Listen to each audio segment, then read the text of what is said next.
নমস্কার বন্ধুরা, তিন দিদি ফেসেলের আরেকটা নতুন এপিসোডে আপনাদের সবাইকে স্বাগত জানাই। আশা করি সবাই ভালো আছেন, আমরাও খুব ভালো আছি। আজকে আমরা আপনাদের জন্য একটা নিরামিষ রেসিপি নিয়ে এসেছি। আজ আমরা বানাবো নিরামিষ বেগুন পাতুরি। তাহলে প্রথমে দেখিয়ে দিই আপনাদের যে আজকে রান্নার জন্য আমরা কি কি উপকরণ ব্যবহার করছি। এখানে আমরা এই যে বেগুনগুলো এরকম পাতলা করে কেটে নিয়েছি, একদম পাতলা না আবার খুব বেশি মোটাও না, এরকমভাবে আমরা বেগুনটা কেটে নিয়েছি। এখানে আছে কলা পাতা, কারণ পাতুরি বানাবো কলা পাতা দিয়ে। আচ্ছা, বাকি উপকরণের মধ্যে এখানে আছে কালো সর্ষে, সাদা সর্ষে, পোস্ত, নারকোল, 2 চামচ টক দই, নুন, চিনি, হলুদ গুঁড়ো আর কিছু কাঁচা লঙ্কা। আচ্ছা, প্রথমে যেটা করতে হবে, আমাদের একটা মশলা বেটে নিতে হবে। আমরা এই মিক্সির বাটিতে সর্ষে, পোস্ত, নারকোল, কাঁচা লঙ্কা আর তার মধ্যেই টক দইটা দিয়ে আমরা একটা পেস্ট তৈরি করে নেব। আমাদের মশলাটা বাটা হয়ে গেছে। এখানে সাদা সর্ষে, কালো সর্ষে, পোস্ত, নারকোল আর টক দই আমরা একসঙ্গে মিক্সিতে বেটে নিয়েছি। এবার এই মিশ্রণটা দিয়ে দিচ্ছি এই বেগুনের ওপরে।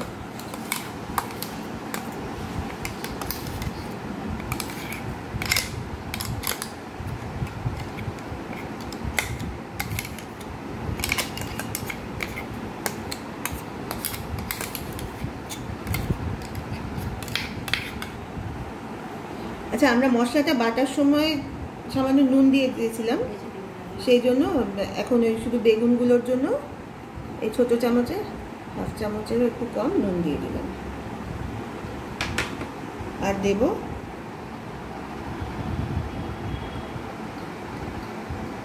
সামান্য হলুদ, যেহেতু টক দই দিয়েছি তাই এই ছোটো চামচে হাফ চামচ মতো চিনি দিলাম। এবার এই পুরোটা ভালোভাবে মাখিয়ে নেব বেগুনগুলোর সাথে।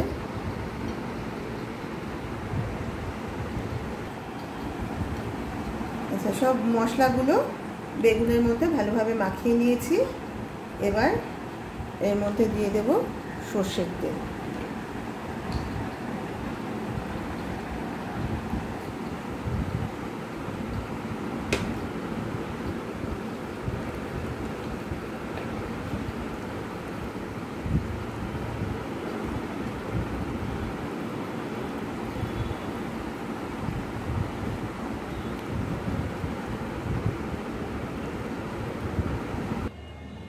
এবার আমরা একটা কড়াই নিয়ে নিয়েছি, কড়াইয়ের মধ্যে দিয়ে দিয়েছি কেটে রাখা কলা পাতা।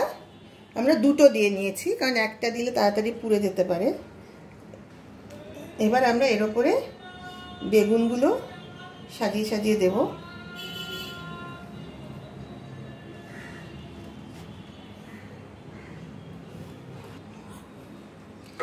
এইভাবে কলা পাতার ওপর বেগুনগুলো সাজিয়ে দিয়েছি। এবার এর ওপর দিয়ে দিচ্ছি আরও 4টে কাঁচা লঙ্কা।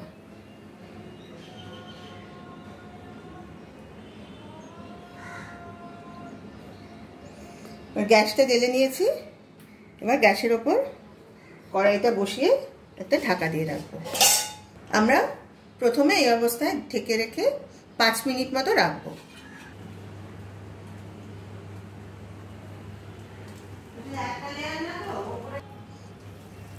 5 মিনিট হয়ে গেছে। যেহেতু বেগুনটা একটু পরিমাণে বেশি ছিল বলে এক লেয়ারে হয়নি, সেই জন্য ওপরের বেগুনগুলো কিন্তু এখনো সেদ্ধ হয়নি। এবার আমরা যেটা করব, এর ওপরে 2টো কলা পাতা চাপা দেব।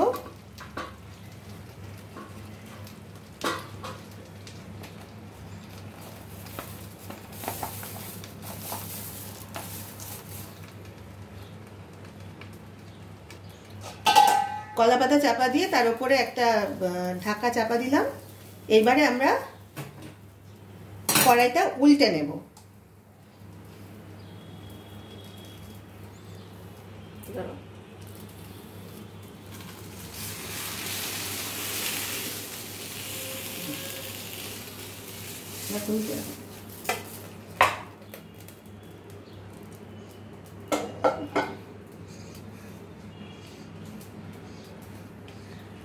এইবারে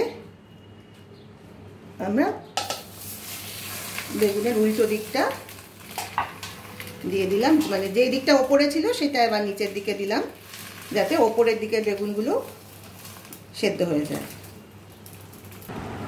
5 মিনিট হয়ে গেছে, আমরা এবার গ্যাসটা বন্ধ করে একেবারে কড়াইটা ধরে নিয়ে চলে এসেছি। এই যে পাতাগুলো হালকা পোড়া পোড়া হয়ে গেছে,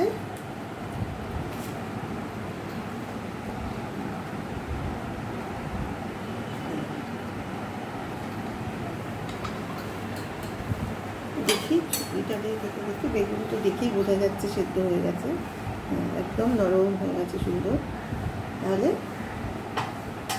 রেডি হয়ে গেছে আমাদের আজকের রেসিপি, নিরামিষ বেগুনের পাতুরি।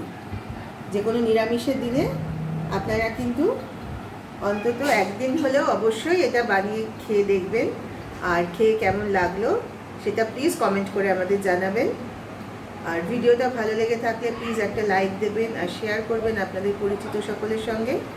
আর যারা যারা এখনও অবধি আমাদের এই 3 দিদির হেসেল চ্যানেলটাকে সাবস্ক্রাইব করেননি, তাদের সকলের কাছে আমাদের বিনীত অনুরোধ, আপনারা প্লিজ আমাদের চ্যানেলটাকে সাবস্ক্রাইব করুন আর পাশের বেল আইকনটাকে প্রেস করে দিন, যাতে আমাদের এই চ্যানেলে যখনই কোনো নতুন ভিডিও আপলোড করা হবে তার নোটিফিকেশান আপনাদের কাছে পৌঁছে যাবে।